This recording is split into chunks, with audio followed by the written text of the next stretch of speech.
Hi friends, this is Atif. So friends, आज की इस वीडियो में हम लोग क्लास 12th की आपकी जो फिजिक्स, केमिस्ट्री और मैथ की बुक है उसका सिलेबस क्या होने वाला है 2024-25 सेशन के लिए वो डिस्कस करने वाले हैं। सबसे पहले हम लोग क्लास 12th की फिजिक्स, उसके बाद केमिस्ट्री और मैथ का पूरा सिलेबस, एक एक चीज़ें, पेपर पैटर्न क्या है, सब कुछ मार्किंग स्कीम देखेंगे। ठीक है, अगर आप लोग 2025 में बोर्ड का एग्जाम क्लास 12 का देने वाले हैं तो ये वीडियो आपके लिए बहुत ज़्यादा इंपॉर्टेंट होने वाली है। ठीक है, तो इस वीडियो को पूरा एंड तक देखना ताकि आपको पूरा सिलेबस समझ में आ जाए, क्योंकि अगर आपको सिलेबस पता होगा तो पढ़ने में चीज़ें आसानी होंगी। ठीक है, आप जो पढ़ रहे हैं क्या वो आपके एग्जाम में आ रहा है, ये चीज़ भी जानना आपको ज़रूरी है। क्या जो आप पढ़ने वाले हैं या जो एग्ज़ाम आप देने वाले हैं, वो एग्ज़ाम तो आप देने के लिए सोच लिए हैं कि हमको बोर्ड का एग्ज़ाम देना है, ठीक है, या कोई भी एग्ज़ाम आप दे रहे हैं, नीट का हो, जेई का हो, वो सोच लिए हैं कि हमको ये एग्ज़ाम देना है, पढ़ भी रहे हैं, लेकिन यही नहीं पता कि आएगा क्या, तो क्या फ़ायदा उस चीज़ को पढ़ने से। तो इसीलिए सिलेबस जानना है, यानी क्या सिलेबस है, पेपर किस तरीके से आता है, पेपर पैटर्न क्या रहता है, वेटेज क्या होता है, कितने मार्क्स का, मतलब क्या आप कोई एक चैप्टर है आपको समझ में नहीं आ रहा है, आप उसी को पढ़ रहे हैं, एक महीने से लगातार पढ़े जा रहे हैं, लेकिन उसमें क्वेश्चन नहीं बन रहे, आपको समझ में नहीं आ रहा, उसी पे परेशान है, और वो क्वेश्चन सिर्फ आपको 5 नंबर 6 नंबर में देखने को मिलेगा। वो जो चैप्टर आप पढ़ रहे हैं, वो टॉपिक जो पढ़ रहे हैं, वो सिर्फ 5 नंबर में आने वाला है, या वो टॉपिक ही नहीं आएगा, आप उसी में परेशान हैं। तो इसलिए सिलेबस जानना बहुत ज़्यादा इंपॉर्टेंट हो जाता है। तो सबसे पहले हम लोग क्लास 12 2024-25 फिजिक्स का सिलेबस देखते हैं। आपके जो थ्योरी वाला पार्ट है, टाइम पता है पेपर का 3 आवर, और पेपर कितने नंबर का होता है ये भी पता होगा आपको, 70 मार्क्स। ठीक है, बोर्ड का एग्ज़ाम कैसे दिया जाता है ये तो आपने 10th में देख ही लिया होगा। 10th पास करके ही आए हैं ना, 12th में अगर आप एग्ज़ाम देने जा रहे हैं तो 10th तो पास करके आए होंगे। ऐसा तो नहीं है कि 10th बिना पास किए यहाँ आ गए, नहीं। ठीक है, तो अब क्या है हमारा फिजिक्स का सिलेबस। सबसे पहले यूनिट 1 इलेक्ट्रोस्टैटिक। ठीक है, यूनिट 1 कौन सी है, इलेक्ट्रोस्टैटिक्स। इसमें हमारे 2 चैप्टर हैं, chapter 1 chapter 2 electric charge and fields, उसके साथ साथ इलेक्ट्रोस्टैटिक पोटेंशियल एंड कैपेसिटेंस। ठीक है, ये जो हमारी 16 मार्क्स की मिला के होगी यूनिट सेकेंड को। ठीक है, यूनिट सेकेंड करंट इलेक्ट्रिसिटी, ये 3 मतलब यूनिट 1 और यूनिट 2 मिलाकर 16 मार्क्स होगा, जो कि हमारे 3 चैप्टर होंगे। Chapter 1 electric charge and field, chapter 2 electrostatic potential and capacitance, उसके बाद यूनिट सेकेंड में करंट इलेक्ट्रिसिटी वाला जो तीसरा चैप्टर है, ये तीनों मिला करके 16 मार्क्स के क्वेश्चन आएंगे। ठीक है, उसके बाद हमारी यूनिट 3 जो है magnetic effect of current and magnetism, unit 3, उसमें चैप्टर नंबर 4 और चैप्टर नंबर 5 है। कौन कौन सा, मूविंग चार्ज एंड मैग्नेटिज्म। उसके बाद चैप्टर 5 है मैग्नेटिज्म एंड मैटर, ये यूनिट 3 में चैप्टर 4 और चैप्टर 5 है।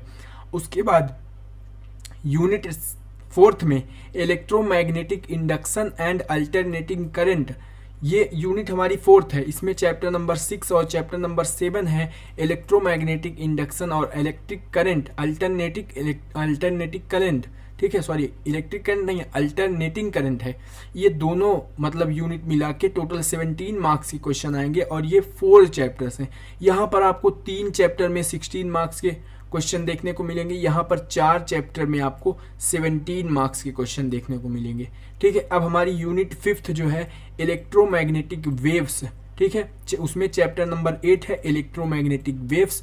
उसके बाद हमारी जो यूनिट 6 है ऑप्टिक्स, चैप्टर नंबर 9 है ray optics and optical instrument, और चैप्टर 10 है वेव ऑप्टिक्स। ये ऑप्टिक्स के यूनिट में 2 चैप्टर, और प्लस हमारा ये जो चैप्टर नंबर 8 है यूनिट 5 में इलेक्ट्रोमैग्नेटिक वेव्स। तो ये जो पूरी वेव वाला है ना, वेव वाला, ये 18 मार्क्स का आएगा। ठीक है, ये 3 चैप्टर, चैप्टर 8, 9 और 10 मिलाकर 18 मार्क्स के क्वेश्चन आपको देखने को मिलेंगे। Unit 7 dual nature of radiation and matter, chapter number 11 है dual nature of radiation and matter. ठीक है, यूनिट 8 है एटम्स एंड न्यूक्लियाई, चैप्टर 12 और चैप्टर 13 एटम्स एंड न्यूक्लियाई। ठीक है, ये हमारी यूनिट 6 हुई, ये हमारी यूनिट 7 हुई, ये हमारी यूनिट 8 हो गई, एटम्स एंड न्यूक्लियाई, जिसमें एटम्स और न्यूक्लियाई 2 चैप्टर हैं। ठीक है, तो ये आपका यूनिट नंबर 7 और 8 मिला करके 12 मार्क्स के क्वेश्चन देखने को मिलेंगे इन 3 चैप्टर्स से। ठीक है, 3 चैप्टर से। अब हमारा यूनिट नंबर जो लास्ट है, यूनिट नंबर 9 इलेक्ट्रॉनिक डिवाइस, जिसमें चैप्टर नंबर 14 सेमी कंडक्टर है, और सेमी कंडक्टर के ये टॉपिक्स आ रहे हैं electronics, material, device and simple circuit, ये टॉपिक्स हमारे हैं, ये 7 मार्क्स के आएंगे। अब वही चीज़ मैं आपको जो बोला ना, जैसे अब लास्ट की ये यूनिट है, यूनिट 9 है ये सेमी कंडक्टर वाला चैप्टर है, चैप्टर 14, आप इसी को पढ़ रहे हैं। ये समझ में मान लीजिए आपके नहीं आ रहा है, ये पढ़ रहे हैं, इतना पढ़ रहे हैं, इतना पढ़ रहे हैं, मतलब समझ में नहीं आ रहा, लास्ट टाइम है, रिवीजन भी करना है, सिलेबस कंप्लीट नहीं हो रहा, लेकिन आप इसी को पढ़े हैं, इसी को पढ़े हैं, नहीं समझ में आ रहा है, और बाकी चैप्टर्स आप रिवाइज नहीं कर रहे हैं, जो ज़्यादा वेटेज रख रहे हैं। सिर्फ इसमें 7 नंबर के क्वेश्चन आएंगे। वैसे 7 नंबर कम नहीं है, बहुत ज़्यादा है, स्कोरिंग चैप्टर है, ठीक है। 7 नंबर मतलब स्कोरिंग चैप्टर नहीं कह सकते, 7 नंबर कम नहीं है, 7 नंबर आपको फेल और पास भी करा सकता है, ठीक है।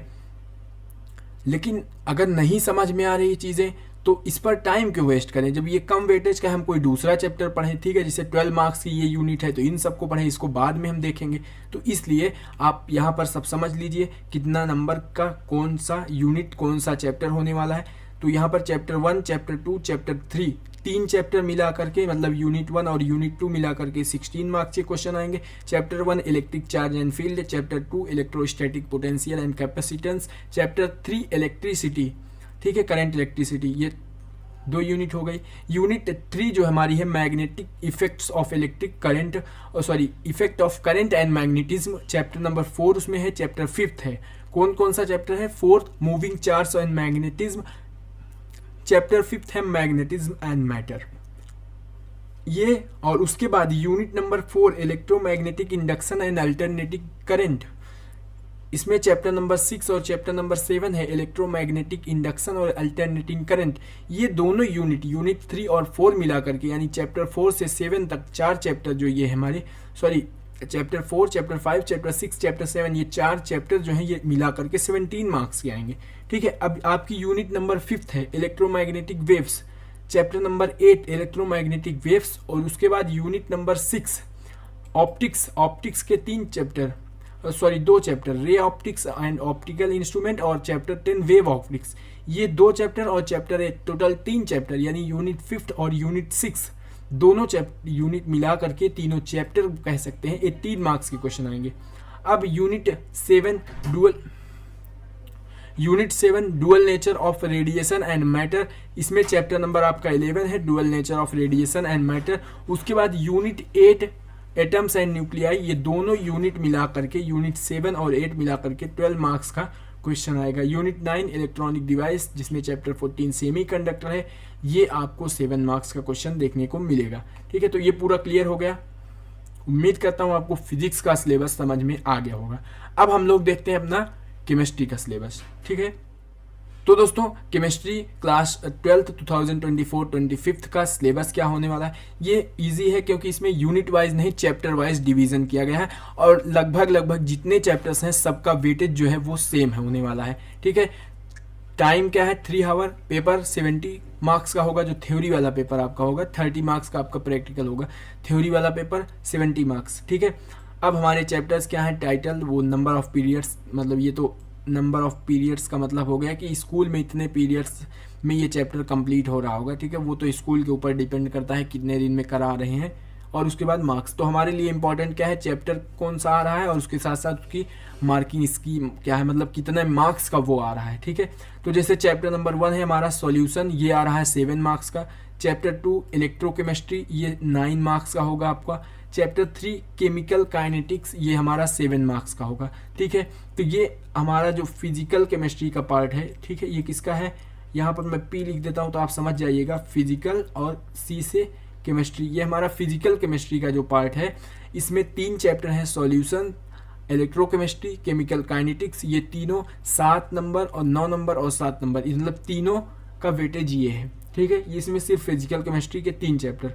और उसके बाद अगर हम बात करें हमारी जो इनऑर्गेनिक केमिस्ट्री है, जिसमें ये सिर्फ 2 चैप्टर हैं, कौन कौन से, D and F block elements आएंगे, जिस 7 मार्क्स का होगा, और कोऑर्डिनेट कंपाउंड 7 मार्क्स, ठीक है। ये दोनों कौन से हैं, इनऑर्गेनिक केमिस्ट्री के। इनऑर्गेनिक केमिस्ट्री के कौन कौन से चैप्टर हैं, कोऑर्डिनेट कंपाउंड्स और D and F block element, 7 marks के, टोटल 14 मार्क्स का पूरा होगा, ठीक है। उसके बाद हमारी ऑर्गेनिक केमिस्ट्री, हेलो एल्कीन से लेकर के पूरा बायोमोलिक्यूल्स लास्ट तक है, 6 से लेकर 10 तक, ठीक है।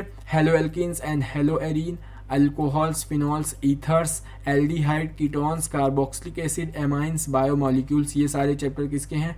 ऑर्गेनिक केमिस्ट्री के हैं, जो कि आएंगे कितने, यहाँ पर मार्क्स इनका देख लेते हैं। जैसे हेलो एल्कीन्स और हेलो एरीन्स वाला जो चैप्टर है वो 6 मार्क्स का होगा, एल्कोहल, फिनॉल्स, ईथर 6 मार्क्स का होगा, aldehyde, ketones and carboxylic acid 8 marks का होगा, एमाइंस जो है वो 6 मार्क्स का, बायोमोलिक्यूल्स आपका जो होगा वो 7 मार्क्स का होगा, ठीक है। तो ऑर्गेनिक केमिस्ट्री वाला जो पोर्सन है वो बहुत बड़ा पोर्सन है, मतलब आपका लगभग 50% वेटेज ये रखता है। देखिए टोटल 10 चैप्टर हैं, तो 3 चैप्टर फिजिकल से है, 2 चैप्टर इनऑर्गेनिक, यानी 5 चैप्टर में आपका फिजिकल इनऑर्गेनिक है, और सिर्फ ऑर्गेनिक केमिस्ट्री 5 चैप्टर है, ठीक है, 5 चैप्टर में। तो ठीक है, ऑर्गेनिक केमिस्ट्री लगभग 50% वेटेज रखती है। तो ऑर्गेनिक केमिस्ट्री ये हमारा पूरा पोर्शन हो गया ऑर्गेनिक केमिस्ट्री का, और ये दोनों चैप्टर हो गया हमारा फिजिकल इनऑर्गेनिक केमिस्ट्री का, और ये हो गया हमारा फिजिकल केमिस्ट्री का। तो ये कितने कितने नंबर के हर हैं ये देख लेते हैं हम लोग। ये हमारा 23 मार्क्स का होगा, ठीक है। फिजिकल केमिस्ट्री 23 मार्क्स, और इनऑर्गेनिक केमिस्ट्री में 14 मार्क्स। बाकी ये 23 सही है ना, 7 7 14, ठीक है, 14 और 9 23, ठीक है ना, 14 और 26 3 23 6 3 9 होता है, ठीक है। 23 और 7 7 14 ही हो गया, और बाकी बचा जो मतलब ये दोनों जोड़ के 70 में माइनस कर दो, तो जैसे 6 6 12 12 6 18 18 ये हो गया, 18 और 8 कितना हुआ 26, 26 और 7 कितना हो गया 26 और 7 33, 33 नंबर का ये हमारा आएगा, ठीक है, सही है ना 33। तो ये 33 मार्क्स का होगा। अब इन तीनों को हम जोड़ लेते हैं, तो 4 3 7 3 10 0, ठीक है, ये कितना हो गया 0। उसके बाद 3 1 4 2 6 6 1 7, मतलब 70 मार्क्स का हमारा पूरा ये पोर्शन हो गया, ठीक है। तो उम्मीद करता हूँ आपको केमिस्ट्री का सिलेबस क्लियर हो गया होगा। हमारा फिजिकल का पार्ट है 23 मार्क्स का, आपको फिजिकल का पार्ट आपको देखने को मिलेगा। इनऑर्गेनिक केमिस्ट्री से 14 मार्क्स के क्वेश्चन आएंगे, बाकी 33 मार्क्स के क्वेश्चन जो होंगे आपके वो ऑर्गेनिक केमिस्ट्री के होंगे, ठीक है, ये समझ गए। अब हम बढ़ते हैं अपने मैथ के सिलेबस की तरफ। सो फ्रेंड्स, मैथ 2024-25 सिलेबस जो है आपका इसका क्लास 12 का, ये उसका पूरा पेपर पैटर्न है दिया है, मार्किंग स्कीम मतलब यूनिट वाइज दी गई है। जैसे क्या क्या है आपकी यूनिट्स है, यूनिट वाइज दी गए हैं। जैसे रिलेशन एंड फंक्शन की यूनिट है, जिसमें आपका चैप्टर नंबर 1 और चैप्टर नंबर 2 होगा, जो कि 8 मार्क्स का होगा। चैप्टर 1 और चैप्टर 2 मिला के 8 मार्क्स होंगे। रिलेशन और फंक्शन वाली जो यूनिट है 8 मार्क्स। एलजेब्रा की जो यूनिट है उसमें 10 मार्क्स का क्वेश्चन आपको देखने को मिलेगा, जिसमें एलजेब्रा की यूनिट में चैप्टर 3 और चैप्टर 4 10 मार्क्स के। कैलकुलस वाला पार्ट जो है वो chapter 5th 6th 7th 8th 9th, यानी कि 4 चैप्टर आपके हैं ना कैलकुलस में, वो 35 मार्क्स के क्वेश्चन उसमें से आएंगे। वेक्टर एंड 3 डायमेंशनल ज्योमेट्री वाला जो यूनिट है उसमें चैप्टर नंबर 10 और 11 है, ठीक है, वो 14 मार्क्स का होगा। लीनियर प्रोग्रामिंग चैप्टर 12 है, आपका 5 मार्क्स का क्वेश्चन होगा। प्रोबेबिलिटी चैप्टर 13 से 8 मार्क्स के क्वेश्चन होंगे, और ये टोटल मिला करके 80 मार्क्स का पेपर आपको मैथ का देखने को मिलेगा। क्योंकि आपको पता है मैथ और हमारी जो इंग्लिश है, ठीक है, इंग्लिश और मैथ ये जो 2 सब्जेक्ट आपके हैं ना, ये टोटल कितने मार्क्स के आते हैं, मतलब इनका जो थ्योरी वाला पेपर होता है वो दोनों होता है 80 मार्क्स का, मैथ और इंग्लिश। बाकी आपके जो 3 सब्जेक्ट बचे हुए हैं, 3 में जैसे 2 आपके फिजिक्स और केमिस्ट्री हो गया, ठीक है, फिजिक्स और केमिस्ट्री हो गया, बाकी एक आपका फिजिकल है या कंप्यूटर है, ये सब मिला करके 70 मार्क्स का यहाँ से क्वेश्चन आता है, ठीक है, 70 मार्क्स थ्योरी वाला। तो ये मैथ और इंग्लिश 80 मार्क्स का होता है। तो मैथ का पेपर कितने नंबर का है 80 मार्क्स। रिलेशन एंड फंक्शन की यूनिट हो गई 8 मार्क्स। एलजेब्रा वाली यूनिट है 10 मार्क्स, जिसमें चैप्टर नंबर 3 और 4 होगा। कैलकुलस में 4 चैप्टर हैं 35 मार्क्स, चैप्टर 5 से लेकर 9 तक। Vector and 3 dimensional chapter number 10 और चैप्टर नंबर 11 इस यूनिट से होंगे 14 मार्क्स के। ये दोनों चैप्टर 14 मार्क्स के हो गए, और बाकी हमारी ये 2 चैप्टर हैं, चैप्टर 12 13 5 मार्क्स से लीनियर प्रोग्रामिंग, और चैप्टर 13 प्रोबेबिलिटी से 8 नंबर के क्वेश्चन होंगे। अब ये तो हमने यूनिट वाइज डिवीजन देख लिया। अब चैप्टर 1 और 2 इसका नाम क्या है, चैप्टर 9 इसका नाम क्या है देख लेते हैं एक बार फिर। उस चीज़ को भी, क्योंकि नाम भी पता होना जरूरी है चैप्टर्स का। जैसे हमारा मैथ का जो चैप्टर नंबर 1 है उसका ही नाम रिलेशन एंड फंक्शन है। चैप्टर 2 इनवर्स ट्रिग्नोमेट्रिक फंक्शन, ठीक है, दूसरा चैप्टर है। Chapter 3 matrices. चैप्टर 4 इसको मैट्रिसेस यहाँ पर लिखे, इसको पढ़ते हैं मैट्रिक्स, ठीक है, matrix. Chapter 4 determinants. Chapter 5 continuity and differentiability. Chapter 6 application of derivation, ठीक है, ये 6 चैप्टर हो गए। Chapter 8 integrals. Chapter 9 application of the integrals, ठीक है। Chapter 10 differential equation. Chapter 11 vector algebra. Chapter 12 linear programming. Chapter 13 probability. तो ये टोटल 13 चैप्टर आपके मैथ क्लास 12th के बोर्ड एग्जाम 2025 में आने वाले हैं। 80 मार्क्स का पेपर होगा। सो फ्रेंड्स, उम्मीद करता हूँ मैथ, फिजिक्स और साथ साथ केमिस्ट्री का आपको पूरा सिलेबस क्लियर हो गया होगा। इंग्लिश का सिलेबस आप उसकी वीडियो जो है मैंने ऑलरेडी इस चैनल पर डाल रखी है, वीडियो की लिंक आपको नीचे डिस्क्रिप्शन बॉक्स में देखने को मिल जाएगी। फिजिक्स, केमिस्ट्री, मैथ का सिलेबस क्लियर है। सो फ्रेंड्स, उम्मीद करता हूँ आपको फिजिक्स, केमिस्ट्री, मैथ तीनों का सिलेबस क्लियर हो गया होगा, ठीक है। यही हमारा 2024 और 25 ये जो सेशन है इसका सिलेबस है, जब आप 25 में इसका एग्ज़ाम दे रहे होंगे बोर्ड का क्लास 12 का, ठीक है। तो ये सिलेबस यही सब है आपका केमिस्ट्री, फिजिक्स और मैथ का सिलेबस समझ में आ गया होगा। अब अपनी पढ़ाई शुरू कर दीजिए, सिलेबस पता चल चुका है, इसी के हिसाब से अच्छी पढ़ाई कीजिए, ठीक है। इंग्लिश का सिलेबस नहीं पता, नीचे डिस्क्रिप्शन बॉक्स में लिंक मिल जाएगी, इंग्लिश का भी सिलेबस देख लीजिए और अच्छे से पढ़िए। I wish you all the best. अपनी अच्छी से पढ़ाई पूरे साल कीजिए और लास्ट में एग्ज़ाम देकर अच्छे मार्क्स लाइए, ठीक है। तो पढ़ाई लिखाई करते रहिए। मिलते हैं जल्द नई और इंटरेस्टिंग वीडियो के साथ। तब तक अपना और अपनों का ख्याल रखें। मिलते हैं जल्द। Bye bye.